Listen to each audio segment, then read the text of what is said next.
Podcast Super Friends, we're all back together. Mhm. Ta-da! Yay! I'm Matt Kundle in Winnipeg, Canada. I'm Johnny Podcast, streaming from San Diego this month. Oh, I didn't know that. Am I up? You go ahead, Catherine. I'm Catherine O'Brien. I'm coming into you here from Baton Rouge, Louisiana. David Yaz from Boston, Massachusetts, pod617.com for all your podcast producing needs. John Gay, a.k.a. Jag in Detroit podcast, back this month after a trip to Disney World last month. Well, that's right. Happiest place on earth.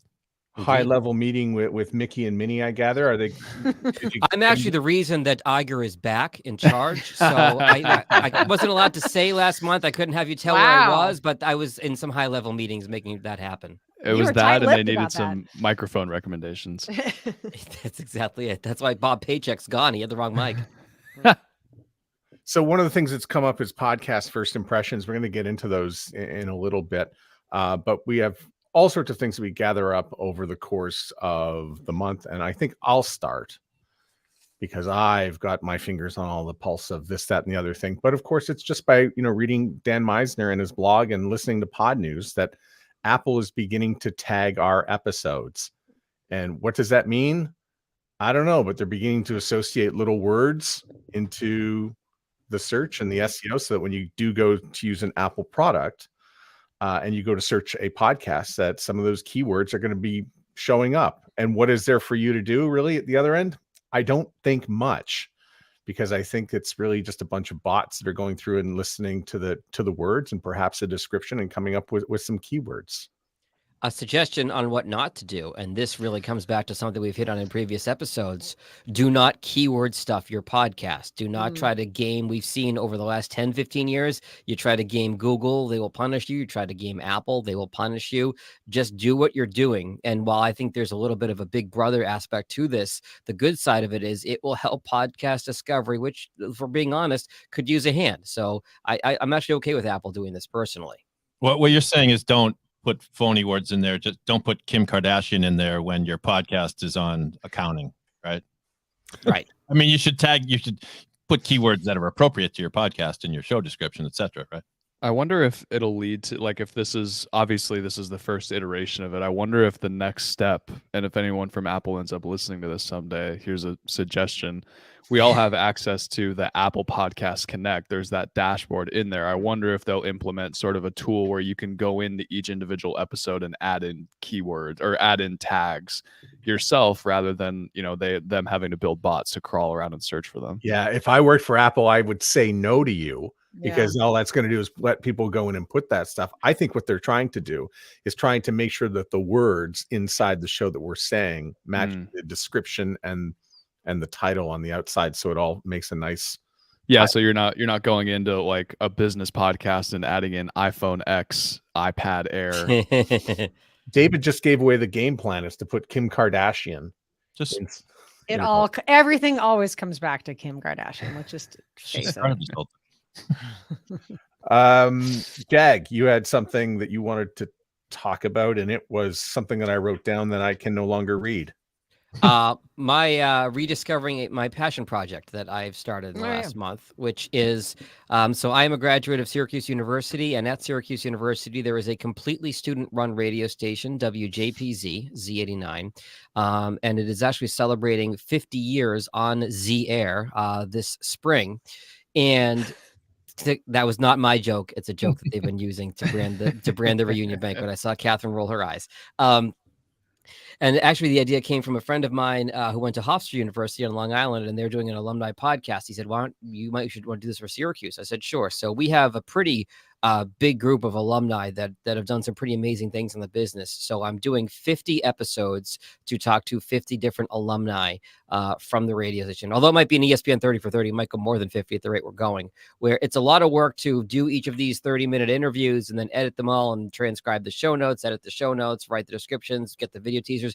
It is a lot of work, and I do have some help from other Syracuse people on it, but I don't mind the work because it's been a lot of fun. It's been a lot of fun talking to fellow alumni, whether they graduated in 1973 or 2022, and seeing the common threads that we had all working at this little radio station that could, and doing, and, you know, a lot of the same stories from college, whether, you know, you're 70 or you're 22. We had, you know, an episode where, or we're having an episode where they talk about launching the station in 75. We have an episode talking about moving the station to FM in the 80s. Did an episode with the general manager who graduated in 2022 who helped get the station through COVID. So a lot of different stories and a lot of common threads, and it's been pretty well received by the alumni as a group. If you know anyone that went to Syracuse, the podcast is called WJPZ at 50, and I'm having a lot of fun doing it. It really kind of was refreshing my enthusiasm for podcasting. Good job, Jag. Thank you. You should trademark JAG 50 for 50. Oh, there we go. Yeah. Get it now before. And if you're watching this for the first time, we are all podcast producers. We make podcasts for people. And David this week has come up with an interesting idea and an interesting concept for inside a company and, and a relationship with your employees. Exactly. Just another way to use a podcast. Podcasts are, you know, they're the Swiss Army knife of media, right? So have a relationship with a guy who owns a company. It's I guess he probably has about 100 employees, but he wanted to do a podcast that was quarterly, just to update his company on stuff going on. And he was sick of doing newsletters, and so why not do this? And so he came into my studio. He brought along 3 employees from like different departments in the company, and he did interviews with them. And then I provided some sort of fun questions. And so it was kind of half fun, get to know you, and half what is your role in the company. Then he updated people on what's going on in the company, some things you might not have known about, you know, this deal and that deal that they got going on. So, just a nice, you know, and that podcast is just going to be heard by the 100 people in the company, but they had a blast doing it. And I think just another way podcasts can be used that is more fun and more engaging and more compelling than the alternatives. All right. And a little comment here from afar. Sean Webb would like to know, he's doing a bit of a hair count here. So I have hair. I have beautiful long My locks. choice, man. I How have long? bunny We'll see. fur. I have pet the bunny fur. Johnny's the youngest member of the group, so he still has the best hair of all the guys in the group. I was going to say, don't say of all. Yeah. You see, you see that kick saving the beauty there, Catherine? You see, I saved myself at the last second. For the audio audience, Sean wanted to know if Johnny could take off his hat to determine if Catherine is the only one here today with hair. Johnny does have hair. We can confirm the rest of us are trying. Oh, I gave up. I gave up in 2006. We're in podcasting. Wear big headphones. It's not a problem. All right. I think I got that part out of the way. Do we want to go and move into podcast first impressions? Let's do it. All right. Let's do So, it. Here's what we're going to do. And by the way, who here has seen either the podcast makeover at Podcast Movement or whatever incarnation they were doing this year, where they changed up the format and shortened it just a little bit? That Seth Ressler from Jacobs Media does a great job with that. Yep. Yeah, absolutely. So we're going to try to replicate that in some scenario, I would say, where we're going to play a little bit of a podcast. We're also going to show a little bit of the artwork, and hopefully my computer doesn't crash in the process. And from there, we'll listen to a little bit of audio, about 60 seconds worth. And then after that, what we'll do is we'll go around the table and just discuss it and see what the thoughts, feelings, and impressions are. So the very first podcast we are going to do, just give me a sec here. It's going to be SacTown. Now, who threw this one forward? Russell Lowry actually submitted this. So listeners, if you want us to do these makeovers for you, just let us know. Hit us up on social media. Ask us to do it. But thank you to Russell for actually submitting this one himself. All right. Here we go with SacTown Talks. Standing by. It's because of climate change that we find ourselves, even without climate change, we probably should have found ourselves on this path of renewable energy and trying to make sure that we were providing resources to people that was clean and was good for the environment and reducing carbon emissions. But because of climate change and because of the fact that we see that we're in the sustained drought conditions, and wildfires are not just the wildfires of old. These are catastrophic wildfires that are devastating communities and burning up the state. That we have to do something that is really bold and aggressive.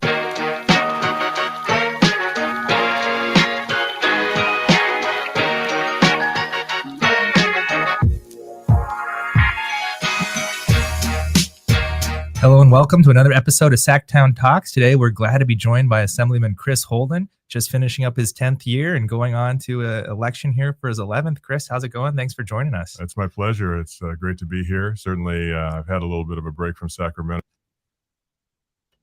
Nicely done, Russell. Mics sound great. The audio quality is very good. Yeah. How do you want to go about this, Matt? Do you want us to just like go We'll start with everyone in a row? I want to know what Jag thinks about it first. I think the as I was starting to say, the mic quality is very good. The audio quality is very good. The music is good.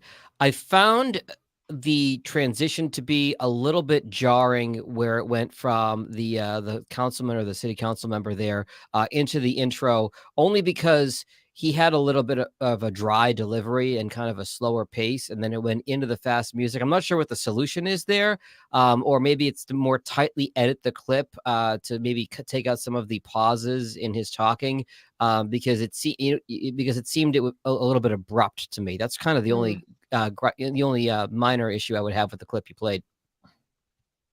I'll tag off of that, Jag. I agree. I think the way that you could fix that is there was a little bit of slower music underneath the intro hook. Yeah. And so going from that, Russell, going from that slow intro music into the fast paced one, there is a way that you could mix those together where it sort of transitions over from that slower music and then what layer under that fast music, sort of start that a little bit earlier while the guest is still talking in that intro hook, and then jump into maybe when the beat drops, that's when you cut off when he finishes his sentence, and then go right into it. But I think the hook was really great. I was definitely interested. He starts off with climate change. It's a huge, really hot topic, something that people are really interested in and people want to learn more about. I, for one, don't know jack about it. So I was definitely intrigued. So overall, yeah, I think I agree with Jag. I think it would just be choosing between one or the other. Either pick the slow paced music and stick with that, but switching,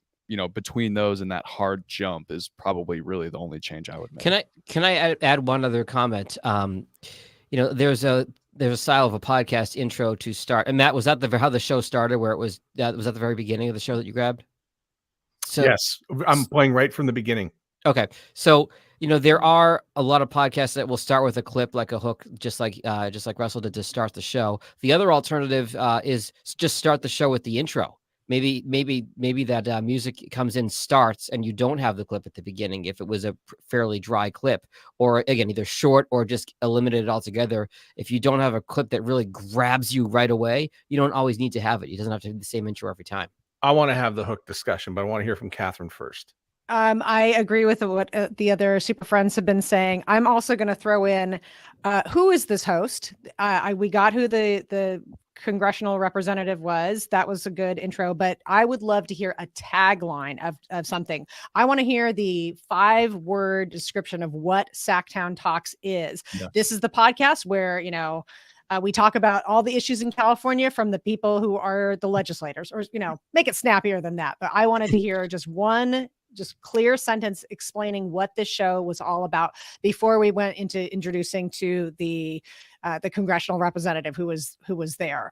The other thing is, I from our last Super Friends, I wanted to talk about art, because one of my most influential things that the Super Friends have done is talk about show art. Now, I like the look of this art, but I kind of want it to, I feel like you could go to the next level with this. I can see that, I recognize, being a former Californian myself, I recognize that's the state capitol building right there in the middle. There is a bridge. That is not the Golden Gate Bridge. There is a bridge in Old Town Sacramento there, but I feel like the art could be bigger in this space, and really it's a nice distinct brand, but I want it just to go that next level. Do you think my take on it? Adding more words to it, like maybe like in kind of like an arch over the top, it says like real conversations with representatives from California You mean that capital. that tagline like that we were just talking about? Yeah, something maybe. like that. Because SacTown Talks, I don't know that it's with technically politicians, and that sounds like that's what this podcast is all about. So maybe some kind of extra text there that identifies that. There's That an could awful be- lot of white space. When Thank you. I see that I go, there's an awful lot of white space that's not being used. And sometimes I think that it might not hurt, and I'm not sure about this one. Should maybe you put like a small black frame around that, or a frame the same color as the SacTown Talks, so that, because in some, the backgrounds to some podcast apps are also white, and then you just have an image that gets lost. Wash out. Yeah, in the back. Okay, I did want to just talk briefly about hooks. And so they played a hook off the top, and I have no idea why we do this or if it's good or bad. I found that one long at 30 seconds as a hook. Hooks to me are the length of attention span, which is 8 or 9 seconds. So I go back and forth with this all the time. Why do podcasters put hooks at the beginning of the show? I think it's something that NPR used to do, and we all just copied it. Maybe. I think I've been using them a lot in shows that I produce, and so I do like them. The reason I like them is because it typically comes out of context, but if it's a good, you're calling it a hook. I don't know. Doesn't seem to be a standard phrase. Tease. I call it a teaser quote, but whatever. That might be from my journalism days. Anyway, so I love it if it's compelling. It's absolutely neat. I totally agree with you, Matt. That one was absolutely too long. I do 12 seconds. I have no idea why I picked 12 seconds. I think you can stand a little more than 8 seconds. And sometimes it's just hard to get a point across in 8 seconds. I try to draw the line at 12. What I've been doing lately is something that may be a little bit spoon feeding, but right after the teaser quote plays, the next voice you hear is of the host saying, "That's Councilman Jim Baker. He's the guest on this edition of SacTown." Boom, like intro music. And so, I think the diehard podcast listeners won't be confused as to what a teaser quote is. They'll kind of recognize it from that style. But a lot of people who aren't that familiar with podcasts, I've had people like listen to it and say, "Was that supposed to be there?" Like it sounded like the show kind of started. It sounded like the show kind of started in the middle, So you put the host's voice right there, and maybe it's both compelling and clear as to what is going on.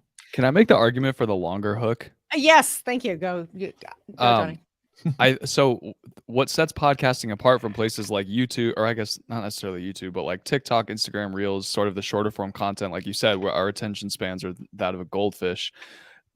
Podcast listeners know that this is long form content. So I think that you can make the argument that a long form hook is required for something that's a long form content. If I'm committing an hour to listen to this podcast, I'm going to be okay with a 45 to 60 second hook to really flesh out a point, because we need 60 minutes to really flesh out what this topic is going to be about. I just think if it's a hook, it better be a good hook, a solid one. Sure. Well, okay, but to the audience of that particular podcast, I could see a lot of things would be like pulling people in. Climate change, droughts. California is constantly in a drought state, fires, all of those things. And to Johnny's point, I was thinking this is the difference with podcasting is that you have the freedom to do it and all that time. You can use that time. And again, it does have to keep a pace. And the first word I wrote down was tone. Like to me, that hook set the tone. This is going to be a serious conversation about issues that are direct with California. So it worked for me. One of the most poignant things I ever heard at a podcast movement convention came from Joel Salsihai, who does the Stacking Benjamins podcast, used to be here in Michigan. He put up a slide of a car in a lake and said, "Does anybody know what this is from?" And somebody said, "It's the opening of a James Bond movie." He said, "Think about how every James Bond movie starts. It's a car chase. It's a helicopter over a lake. It's something that grabs you right away." Now, obviously, you may not have something that screams from the mountaintop at every podcast, but you've got to grab somebody quickly. If somebody is stumbling upon your show, chances are it's an Apple or Spotify. They're going to hear the first few seconds of your show. That could be a well-produced intro piece, already pre-produced. It could be a really good hook pulled out of the content. It could be either one. It could be some episodes have one and some episodes have the other. It doesn't always have to be the same thing. But the point is, if somebody is finding your podcast, chances are they're going to hear the latest episode first, and you got to grab them within a few seconds. To Johnny's point about the goldfish, yes, it's a longer form content, but if somebody's deciding whether or not to commit that time to you, then you only have a few seconds to grab them. All right, somebody deal with that question on the screen from Sean Webb. It says, may I ask how you handle your teaser hook differently if you are repurposing a video podcast for an audio podcast? And I'll get us ready for the next one.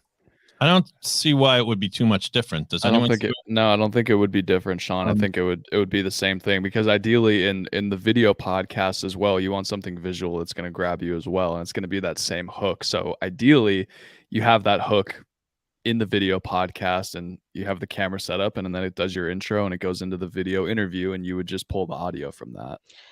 I mean, and I would say, just to throw in, I think part of the ethos is like, get to the good stuff. Like, that's something that I think is really important, is you got to get to the good stuff fast. Yeah. So if you have good stuff, that's really the point there. And maybe it's worth mentioning to maybe sort of close to Sean's question, if not spot on.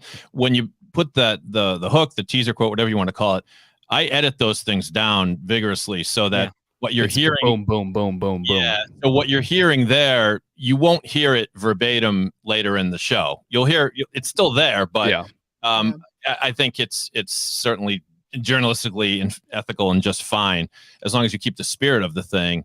Really cut it down so you get the real meat of it. The James Bond stuff.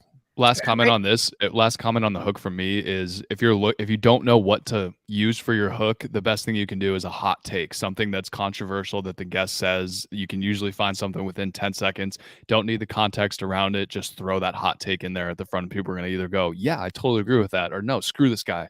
I'm listening to this to I'm prove hate why he's wrong." listening. Yeah. It's a newspaper headline. Grab their attention. It's a lead. Yeah, that's right. Johnny, can you introduce this one? Because I believe I've spoken to the people behind this podcast before. Yeah, so this is one of my clients. This is the Peterson's Natural Farms podcast. And Matt, do you want me to give the context behind the show, or do we want to listen to it to see if we can get it from the intro? Here we go. Ladies and gentlemen, welcome to the Peterson's Farms podcast. We are so excited you're here. We appreciate you joining us, and we look forward to sharing these conversations with thought leaders from our industry. They're going to paint a picture from every perspective: consumer, customer, vendor, employee, and peer, that I think is going to be super valuable, and we're really excited to share. So thanks for tuning in. Remember, don't tune out, and grab life by the bacon. Everybody, Peterson's faithful, ladies and gentlemen, I want to introduce you to Judy Cho. She's joining the podcast today to talk about her story. I want all the audience to hear this because it's so valuable. And Judy and I have been talking a lot lately. She was a part of our webinar. I was a guest on her show. And it just means I've got to see her quite a bit lately. So hi, Judy, again. Welcome to the show. Thanks for having me. I'm very excited to have you on. And I think your episode is releasing soon, so I'm excited. Good. So everybody go follow Judy. Go check out her podcast. What's your podcast called? It's Nutrition with Judy. Yeah. Twofer. 75 seconds. I stopped. Started strong. I will be abstaining from the criticism and feedback because it is my client. So Neil, sorry. Well, I guess I've seized the floor, if that's okay, Matt. But I love the intro. I think it's great. I think the choice of music was brilliant. And I pretty much know, by looking at the logo and listening to the intro, I pretty much know what every show is going to be like. It's a down-home kind of host who's just the farm guy and is going to talk to people who, I take it, are other farmers or food people. The one, I might be being nitpicky, they ran the risk of being a little too familiar, him and the guest. And it was compounded by the fact that, oh, you were just on my podcast and now I'm on your podcast. Isn't that great, huh? And I'm still a little unclear as to what Judy does. Maybe I missed it. Maybe it skipped by. And did he say his name? Did the host say his name? Yeah, he did. You did? Okay. So I think he did. It might be in the voiceover intro. I'm not sure. I don't think he did. Yeah, I don't think he did either. No. And I'm not, does it matter? I think does it matter? Don't we? Yeah, I think, my personal opinion, we need to know every voice that we hear on the podcast. And so we're not just stick here going, well, who is this person? I mean, yes, it's obvious he's the host, but that's my thought. I like the intro. I like the music in the intro. Yeah. I think when you bring a guest on, sometimes I just think you need to really convince me why I need to listen to Judy for the next whatever time we're going to be doing this. A lot of people do the LinkedIn bio read. Not that Neil did it there. He did not. He went right for the familiar and the inside, which was fine too. He gave it a real nice sort of down home feel to it, but still that was a little bit inside. But the people who read the LinkedIn bio stuff, that's just, I'm gone. Agreed. Yeah. And you just got to give me in 30 seconds, give me the reason why I need to listen to this episode with Judy Cho. I will listen to more of this. I do want to know more about Judy. So, but I need to have that reason given to me right up front. First of all, this art to me is very clickable. I think this is they did a great job. You get a real sense that this plus the intro are just like, I feel like I know this company and these people very, very well. And to Matt's point, I also, like there was a little mystery.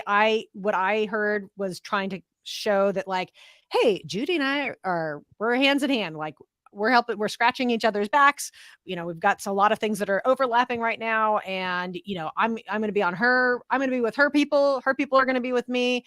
And but the point is, I wanted to hear more. I'm ready for whatever these two are going to be talking about. And I think the grab life by the bacon was especially cute and fun to yeah, hear. the intro is just about perfect. I think I can get an A+. It's a tiny bit long. Like if I was a regular listener, that might be one of those, like at the 50th time I heard it, I might jump ahead a little bit, but it's again, just to get to more of the good stuff. Worth mentioning for those listening on the podcast version, the artwork is a fist with a microphone cord wrapped around the hand. Well, and then instead of a microphone, it's bacon. He's holding like a stack of bacon as a microphone, which I love. I would say this is what's really interesting, and I'm struggling with this a little bit, is know your audience. Know how your audience is and know how your audience talks. Full disclosure, I'm a Northeastern guy. I grew up close to the city. And for me, I found the intro to be a little wordy. Once he got on and introduced his guest, I feel like he went on and he could have tightened that up. That said, if I had grown up on a farm, maybe I would feel differently. And I'm not trying to cast aspersions on any one group of people that way, but I think that if that's how he and his audience are, and they're just kind of laid back and chatty, and that's fine. But for me, as somebody who is more boom, boom, boom, boom, boom, faster city paced, I found that he could have had word economy and shrunk the intro down when he brought the guest on personally. I absolutely love this artwork. I generally turn my nose up at anybody who puts a microphone in the artwork, but I think this is an excellent use of exception. There are exceptions to the rule. And this one is definitely one. And I like the, I'm even fine with the, with the company logo serving as the letter O in the word protein. I think this is great artwork. Worth noting, Peterson is spelled differently than Johnny Peterson. There's no relation. Just a fun, happy coincidence. John, I hope you can add something if you'd like. I absolutely love working with Neil. And you guys hit it spot on in terms of like sort of the down home friendly. And so to give more of the context, I'll give you exactly what the podcast is about. So Peterson's Farms, they make bacon. So essentially, and you get that right off of the bat. So they're bacon manufacturing, packaging, and retail company. They sell sort of like subscription boxes online, or they're in grocery stores as well. And basically his whole goal for the podcast is to talk to people in different parts of the industry. And from that episode that I put together with Judy was she's just another sort of food influencer. So that's a big part of the podcast too. And as for the music that you all liked, I picked that out. So nice. I'll take the credit for that one. But I agree. The artwork is incredible. Neil puts an absolute ton of work into podcasting. He actually has 2 podcasts. There's another one that he hosts as well that's sort of his own personal one, but that is sort of a branded podcast for their company to help drive people sort of to their brand. And I absolutely love working with Neil. He seems like a natural. Yeah. And Johnny, can you tell us, just because it's a branded podcast, what is the call to action? Can you describe what that's like at the call to action is go to the website. Visit us online. petersonsnaturalfarms.com is sort of the overall goal, is to get people to the website, because you can buy the food directly from their website. Okay. All right. So here we go again. We're going to be moving on. This one came by suggestion of David, I believe. David? Yeah, I won't say too much about it, but I guess I will recuse myself because working with the the main guy here. It's called Heyfounded, and it's sort of brand new. And this is a college student, so maybe go a little easy on him. But other than that, enjoy. Hello, everyone. Today I had the chance to speak with Maria from Uvita Shop, the first and only zero-waste store in Boston. Maria has been providing customers with plastic-free products since 2019 when she was awarded the Entrepreneurship Scholarship from UMass Boston. Since then, she has successfully scaled an online business and opened 2 retail storefronts, one in Brookline and the other in the north end of Boston. Maria's mission is incredibly important in the fight against climate change, and I'm really excited to have her on the show. Today's episode was recorded at the Boston Podcast Network. You can reach out to producer Dave if you want to record your own podcast, or go on pod617.com.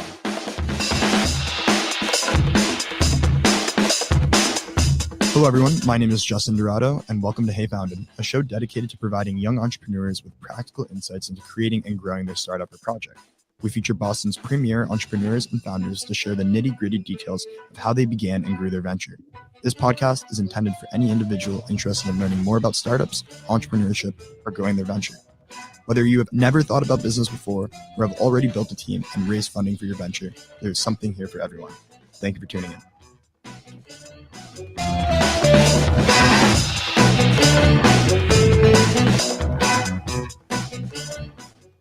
Maria, thank you. That's 75 seconds. That was fantastic. And where shall we begin? I'll start. I think it was really good. It was a different way of moving things. So you have like sort of the episode specific intro, then the music, and then the show intro, and that's sort of a different way of doing it. Normally it's like the show intro, or normally it's like music, show intro, episode intro, or some kind of combination. But you used sort of a not as often used combination of those three. I was definitely really interested, and I think you hit the target audience perfectly. You mentioned Boston. This is clearly like a podcast for Bostonites, which I think is really cool. Bostonians, Boston, whatever. You got, you guys are so full of yourselves. we are. I think some criticism, I would go directly to the artwork. I think having his tagline under Heyfounded is like a Boston entrepreneurs podcast, something like that. So I let people know it's for Bostonites. It's about entrepreneurship, and it's for you. By the way, to be clear, he records it at my studio, and a super nice guy, and I'm rooting for him. I don't actually produce this, so okay. Can I dive into the audio then? Yeah, You needed permission. We gotta hit. What's his name again? Justin. Justin. This is awesome, dude. Keep going. I really like the idea you have for the podcast.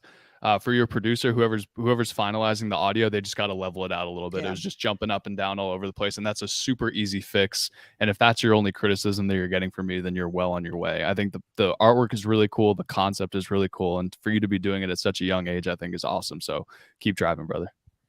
Also, I've asked him this, and I still don't know if I know the answer. Does everyone immediately know what "Heyfounded" means? I do. No, but it doesn't push me away. Right. I mean, I know what the founded part is. It might be a millennial thing. I don't know. But he really tried to find a name that was his own and sort of Google proof, if you will. Like there's no other podcast called this. So give him points for that. But whatever. David, I'm going to make you feel really old. Today's college students aren't millennials. They're Gen Z. I know. Yeah. Zoomers. Yeah. I mean, I think he puts in a lot of work into this. So like I said, I'm rooting for him. Personally, and I'll tell this, Justin, I'll tell you to your face, but a little too long, and he talks a little too fast. I think it's like he's so excited to start the show. And but otherwise, I like what you said, Johnny, because I think he's got the good components in place. And Matt's going to show us on the screen. Wow, Matt. How to like the audio.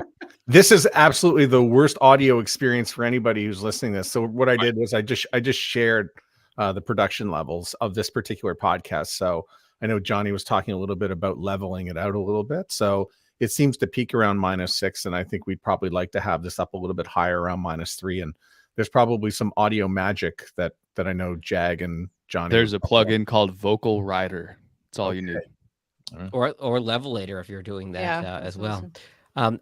For this podcast, I'll say this. I don't want to sound like a broken record here, but I just felt like it was wordy. And again, I think Justin sounds great, and he's got a lot of potential. He's got the it factor that you can't teach. I think the only thing I would suggest is the tweaking of the intro before the music played was very long. I think that could have been trimmed up. I think the intro could be trimmed up a little bit.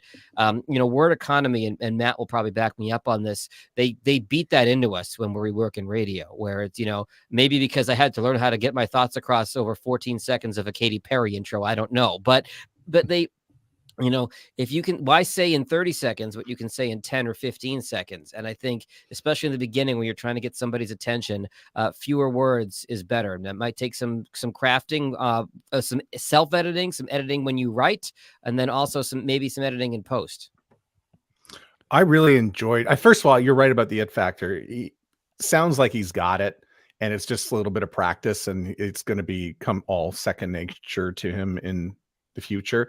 We do have another piece of artwork again here that has got a lot of yellow space that can be used more. I know, Johnny, you suggested text, but when you add, these are 57 by 57 pixels images. And so more text can be quite complicated. I'll give it an example. What we have for our artwork is probably too busy. And so I'd love the title of this show, even though I don't know what it means. And I would probably take those letters and somehow make them bigger to fit the square. But I certainly understand by the little astronaut and the rocket ship taking off. I think that's what we all really want with the business. So I immediately sort of will go to entrepreneurial or business when I see this. So I like it. Yeah, I really do.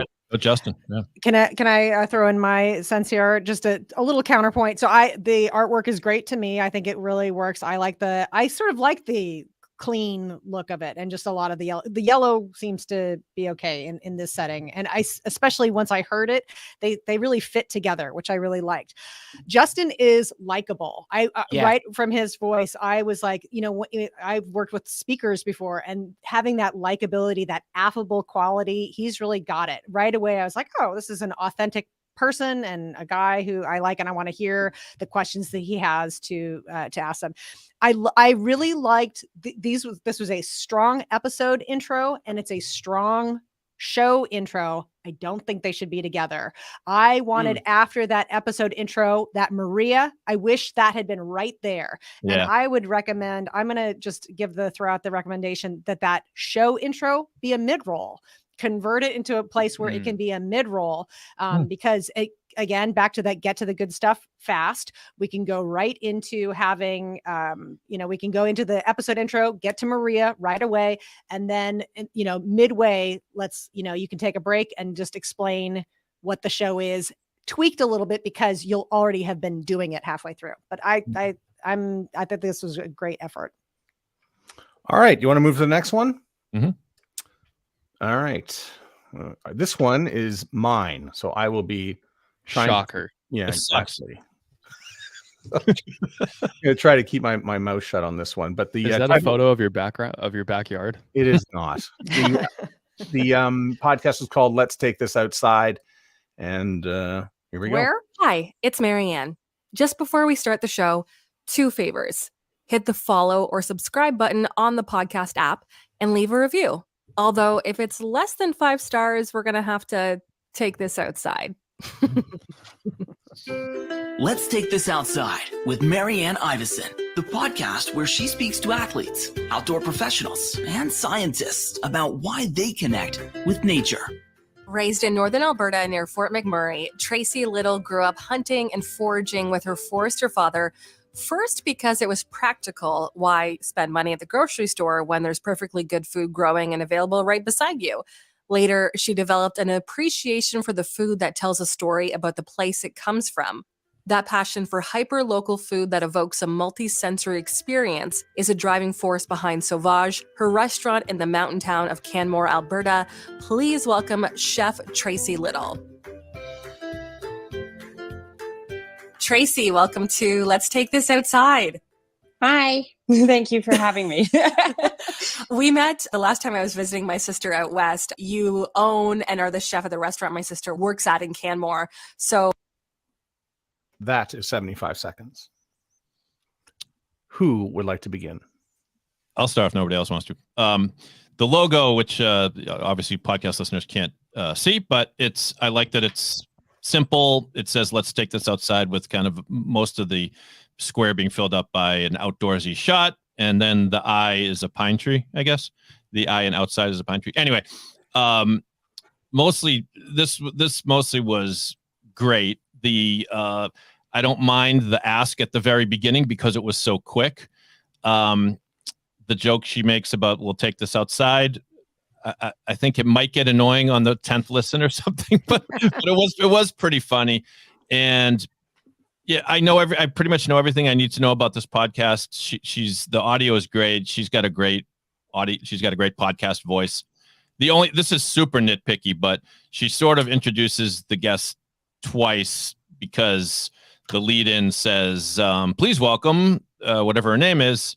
And then in the live interview, she says, welcome, and says her name again. It's nitpicky, but there you go. Those are my thoughts. Yeah, I'll tag in off that, David. I agree. I think when you do something like that, it's best to kind of just cut out sort of the pleasantries and just jump right into the first question and just X all of that out, because, that's 10, 15 seconds that you're saving. And the great thing about this podcast is it flows so well. There's kind of no time to stop, which could be perceived as a negative thing, but there's no time to stop and decide if you want to keep listening to this, because it's just moving on to the next thing. So it's keeping the train rolling, and I'm continuing to listen. It was really interesting. Again, with David, the audio is great. The music was awesome.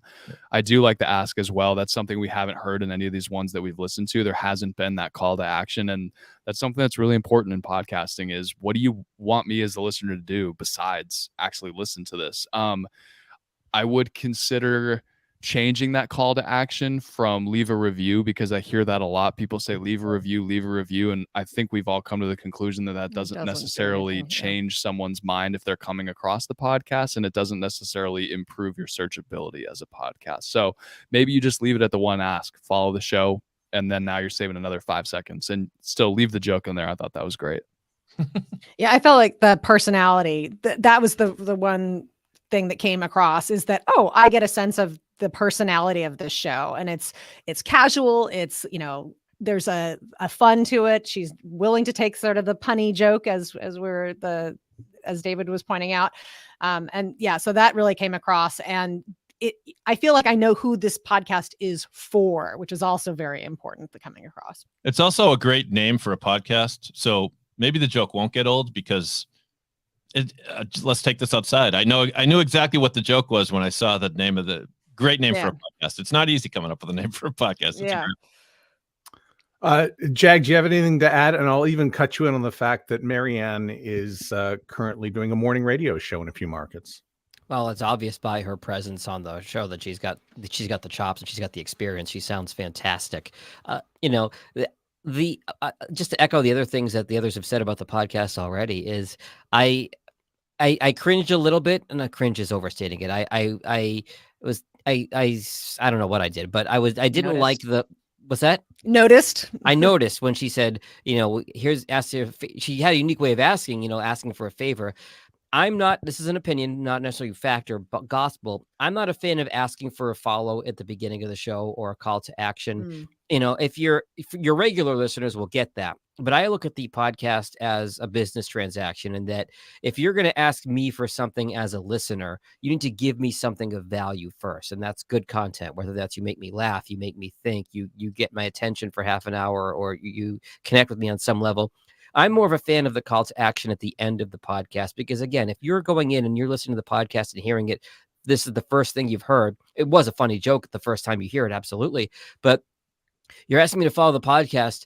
Do I want to follow the podcast? I don't know if I like the podcast yet. I haven't heard any of it yet. If you give me 30, 45 minutes of really good content and then come back and say, hey, if you really like this content, we've got more. We've got previous episodes and more episodes. Follow our podcast. I'm more of a fan of the call to action at the end. That's just my opinion. Yeah, I agree with that rule. I just thought we would just keep it to reviews, and understand that leaving reviews is very, very complicated.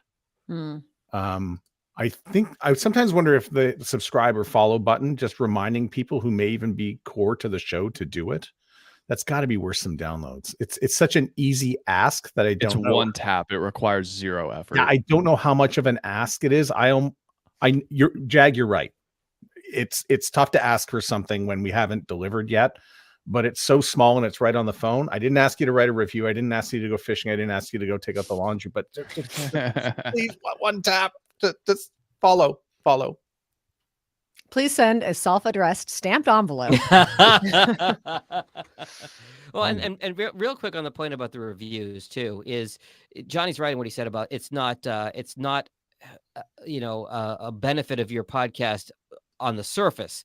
The benefit to reviews is social proof. If somebody's looking for podcasts and they come across your podcast, they may say, "Oh, is there any reviews on this podcast?" Just like you would a restaurant on Yelp. There is some value. It's just been overinflated over the years. It's not the value to drive numbers. It's just that social proof that would help us out. I still would love to hear some sort of, I don't know how they would measure this, but like a call to action that was like, tell one person about this. If you like what you hear, tell one person about this podcast, something like that. I think you've brought that up before, Catherine, and it was great when you said it the first time. It's great again, because first of all, when you say share, please share. Right. We all know that that's the way podcasts grow, by people sharing them on social media channels, whatever.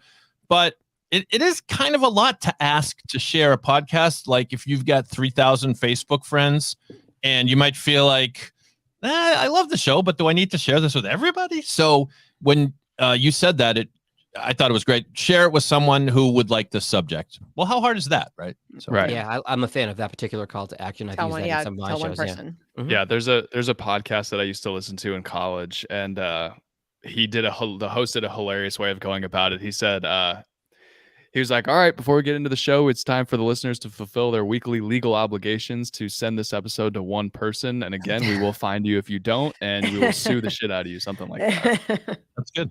Also, something that most of the people on the show will never say. I remember I listened to a podcast when I was in college. Yeah. Back when I was a young boy going to TCU. All right. Number Catherine. 4 in the country. Catherine, I think you put this one forward, right? Or Jag, do you have something else to say? Yeah. No, I was just commenting on Johnny's Horned Frogs being undefeated. That's all. Go ahead. Yeah, I've heard that TCU is doing great. I texted Johnny right when the game ended. And Jag did as well. All right. Yeah. It's exciting times for you, Johnny. We're happy for you. I mean, I can't take all of the credit. I'll settle for 50%. A Michigan TCU playoff game would be fun for this group to do Oh, something. doggy. Yes. We might have to live stream that one. Yeah. Catherine, what have you put forward here? Okay, well, this is slightly cheat. You know me, I can barely follow directions. So this is a show that I have just recently, it's just recently launched. I've just recently started listening to. And the reason I picked it for us right now is because it is a Substack model. And I thought that would produce some interesting discussion as well. And it's from two journalists, writers and journalists, Matt Taibbi and Walter Kern. And this is not a show you work on, just a show you listen to, Catherine? Correct. And what I would do to work on a show like this. Those that don't know, what is a Substack model? Let's listen to it and then we can go to that. Okay, welcome to America This Week. I'm Matt Taibbi, and I am Walter Kern. And this is a big week in news. And just a reminder, you can read the written version of America This Week at taibbi.substack.com. This is where we talk about stuff. Lots of stuff to talk about. Walter, the big story, obviously, was Donald Trump announcing that he's throwing, I guess, his hat in the ring. Have you ever seen Donald Trump wear a hat? I've never seen him wear a hat. Oh, no, red hat. He's famous for Oh, it. the red hat. Right. Yeah. The red hat. Yeah, of course. Yeah. That's a silly thing for me to say. Okay, so he's throwing his MAGA hat in the ring for 2024, and as expected, there was an avalanche of outraged responses. What was your initial take on all of those? Well, there was not only an outraged flood of responses, there was an outraged flood of pre-responses from the night of the election. That's 75 seconds. Let me go. Off you go. So Matt Taibbi is someone that I know sort of third hand from his appearances on Rogan. Rogan brings him up a lot as like a journalist that he listens to. I think he's more on the liberal side. I don't know typically, but it seems like the type of podcast where if you're a fan of Matt Taibbi's writing, you're automatically drawn to this podcast. So that's, bully for him for that. My initial impressions was I dislike the cadence of his voice. He's just, it's slow. I think it could be improved by really tight editing, especially from his guests. I think I counted 4 or 5 ums in the first 75 seconds, and I really wanted them to kind of just start going, but maybe that's the cadence of their show. They're both sort of slower speakers, and that's the way that they like to do things. I think the typewriter thing could have been cut in half. That was a little bit long for my taste. But I do like the artwork. I think it's cool. You can tell that it's definitely a political podcast, and so that's something that's either going to draw you in or turn you away immediately. You could tell that they're doing it over Riverside or over doing it remotely, just with sort of the audio lags. And that's not something that you can really perfect. And I don't know if that's even criticism or feedback, but I think I would be out on listening to this. Interesting. I would be out too. And I don't know. Johnny kind of alluded to it, but he almost feels like he's already got his fans. He almost feels like he doesn't want new listeners. He almost feels like he's just like, I mean, he said who he was. He didn't say what the show was about. Well, of course, we know it's a political show because by the logo. Okay. But, just right off the bat, meandering into, well, there's a lot of stuff to talk about today. I mean, it's brazen. It kind of says to me, if you dig me, you're going to be with me on this ride. And you know what? He's probably right. But I think he could garner a lot more new listeners if he just had a little bit of structure at the beginning of the show. That's my thought. So 700,000 followers on Twitter. Yeah. From the get-go, I heard the typewriter. I like the typewriter. Already sense that they're writers, but I want to know a little bit more. I've got an idea about the Substack model, but what makes this different, Catherine?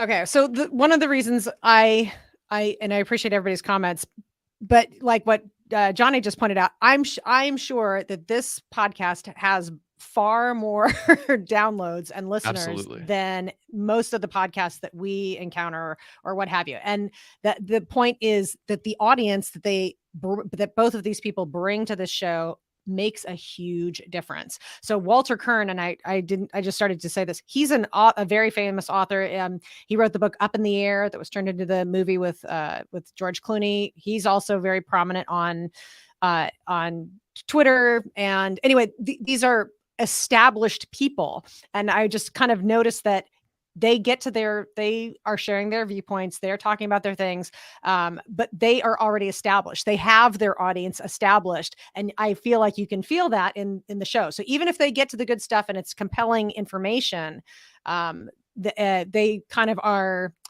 using the fact that they already have an audience. Now to Substack is, is it a blog? Is it a newsletter model? It is a place where you can now have a podcast. You can have an email newsletter. You can do blog posts and you can get paid for them. So this particular show, it offers, and some people on Substack do this differently, but it at about 30 minutes always they pick a very intriguing place. The episode fades out. You get 20 to 30 minutes of the show. And then it says, if you're hearing this message, then you should go over. If you want the rest, you go over and do the paid model on Substack. So then the rest of the episode is contained on Substack. Substack has a lot of, they've been acquiring a lot of people who've been dumped off of who have been deplatformed else places. It's a way to have, like I said, a newsletter, a blog, and now podcasting as well. So if you are looking to do a subscription model for your podcast, this might be a good model. Is this a new podcast, Catherine? It is. Well, I think this is like episode 12 or something like that. Yeah. So this, the way that you've explained it makes now the show makes perfect sense. Each of these guys have their own set of fans, and so I could see if you're a super fan of Walter Kern or Matt Taibbi, you're stoked that they're putting out a podcast. Correct. Like I picture someone that I'm a huge fan of that doesn't have a podcast, and then they release it. I go, I'm definitely at least trying it. So you're absolutely correct there. And I think that too, by doing the Substack, these two people who otherwise might not be doing a podcast feel compelled to do it because they have that subscription model piece built in. So I think this. I'm sorry. I've poked in on Substack a little bit for podcasters, and Yeah, it's legit, but it really is great if you're a blogger and a writer. I think this is something you can look at when you're adding podcast alongside your blog and your writing. I don't know that if you're just a podcaster that it's your best option. If you want to do subscription, there's many other ways to do it. It probably isn't, but I think that like now I'm seeing podcasts from writers that like you're saying otherwise wouldn't be doing it unless they had this kind of thing where their model. And by the way, different Substackers do it differently. So like America This Week, they give off 30 minutes free. And then they say, come do, if you want any more, then we'll have the paid part at Substack. I know other ones, other podcasts where they do 3 bonus episodes for their premium Substack subscribers. And then they have a free episode every single week on top of that. And I have one podcast that is looking at putting their episodes behind Substack just so that people can listen to them in advance. So you can get them there early, early on a paid model. So that's something one of my clients is looking at doing. And me as for my newsletter, I'm looking at going to Substack myself. Haven't made the jump. Everybody knows this story. We're too busy with too many different things. Sorry, Jack, go ahead. No, that's fine. I think this speaks to a larger issue in podcasting, which is there's a different bar to clear if you're starting out as a podcast or if you're already famous in some way. Exactly. I'm not breaking new ground here with this news, but if you have a following from your writing, from television, from movies, from radio, wherever you're coming from, you are already starting with a leg up because you can leverage those followers for your podcast, as these two gentlemen do. If you are starting out, one of us or one of our listeners starting a podcast to start this, and this is a good example of how not to do it in the beginning. Again, I hate to keep saying the same thing about every podcast, but Johnny was right. Take out the scissors. Like in my head, I'm like, cut that. The 75 seconds we listened to probably could have been 15 or 20 when I was done. And you can also, fix that audio drift in post with editing as well, because you're on separate tracks. It's almost like I'm gonna probably get killed for saying this. It's audio masturbation because it's verbal diarrhea.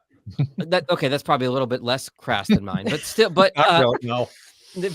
But it's, hey, you know what? Look at us. We've got this big following and we can do whatever the hell we damn well please because we have these listeners and they're ride or die with us.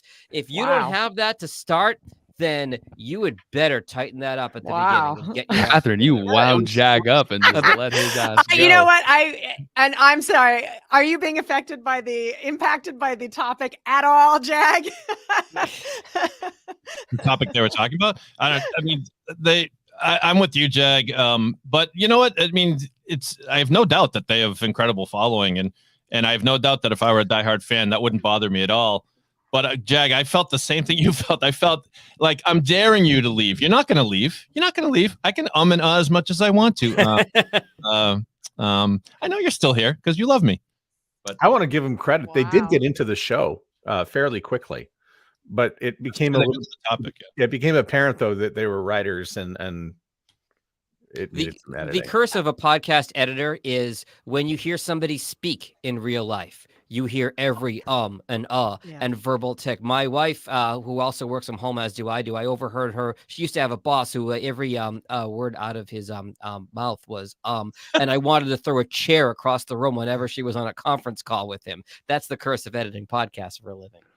Okay, and let's leave on one positive note. I hope you can tell also that Matt Taibbi and Walter are going to have a rapport. I mean, even just from that little bit, that comes through. And so for the people who do love them, they're going to want to listen. I will say something positive. The visual of a bald eagle grabbing a hot dog in its talons, I really did enjoy that. But, Catherine, I don't even think this is us. For me, anyways, it's not. I'm not crapping on the show. No, I didn't. I'm saying if like. From analyzing what we have, this is what we can share. But it's a good. But also, who are we to say? Nobody's right. By the way, nobody's right. It's whoever likes what they're listening to, and that's the beauty of it. So some people like I guess. Part of the reason that I brought it is because I know this is a popular podcast. This is a high download, popular, significant podcast. I mean, this is providing contrast, yo. No, I agree. The Substack thing is useful to hear about too, because I didn't know about I don't know that I would have continued to listen to it. It was only because they mentioned the man with the big red hat at the beginning, and I had my fill of him last week. There's only so much I can put in the bucket of him. But any other week, I probably would continue, and I kind of appreciate that this is a podcast, and I can go back and listen to it next week if I want. And how credible can Walter be if he thought that Trump never wears a hat? I feel like it's That was Taibbi who made that mistake.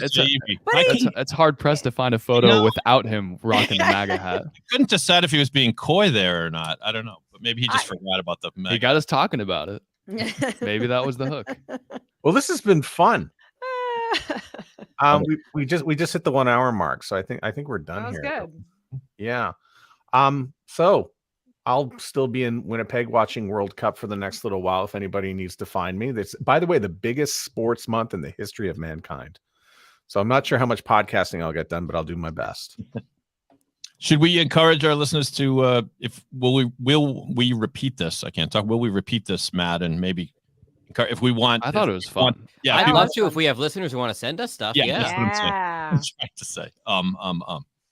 Yeah, and we can make it like the ramen shop. You can ask us to do level 1 spicy, we'll go easy on you, or level 5 spicy, where we really break out the opinions. I like the mild plus. All right, everybody, tell everybody where we can be found. Johnny Podcasts on Twitter. Pod617.com, or you can email me, David@pod617.com. Hello, Catherine O on Twitter. Jag in Detroit on Twitter for now, and jagindetroit.com is my website. Matt Kundle, soundoff.network. Thanks, Mastodon, baby. And maybe then the mattkundle.substack. Look for that, maybe. Or Sound Off. Or the Mastodon, that's right. Or Mastodon. Yeah.